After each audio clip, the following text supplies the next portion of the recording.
Coming up next, how to tell if the food you're buying is really gluten-free. Well, gluten-free is all the trend these days, but for some people it's a medical necessity. But there's no guarantee gluten-free foods are as advertised. Fox 4's Latoya Silman explains how the FDA will change that.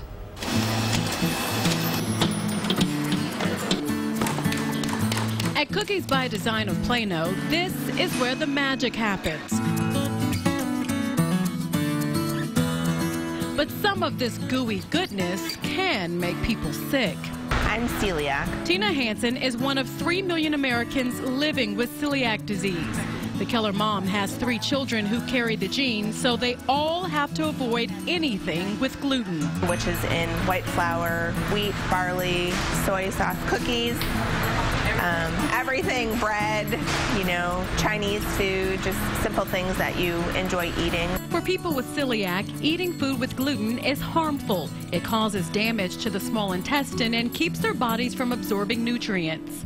That puts them at risk of osteoporosis, growth retardation, and infertility.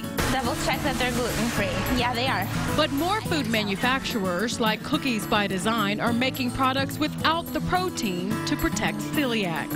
I think it would be good because all the business, or a lot more people are getting to know what gluten-free is, and then they would all enjoy it. But not all gluten-free foods are created equal. Some aren't as advertised. The Food and Drug Administration is trying to change that. Basically defined what gluten-free is. So they said it's 20 parts per million of gluten or less. The rule applies to all FDA-regulated food, including supplements. We need to make sure that everything is super clean so that... Food engineers like Pamela Roble were given a year to get their recipes right. The deadline is this August. After months of trial and error, Cookies by Design says it's in compliance now. That makes people like the Hansens happy. But there are oftentimes people who say, oh, this is gluten-free, and then we'll go home and all be sick. And when you're sick, it's not just a day. It usually takes a week or 2 to get out of your system. But it's nice to know the government is cracking down. Latoya Silman, Fox 4 News.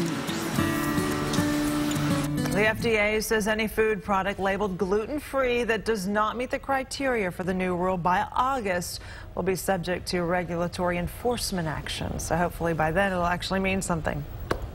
Well, because you just hate to see somebody who thinks they're getting one thing and they get sick as a result.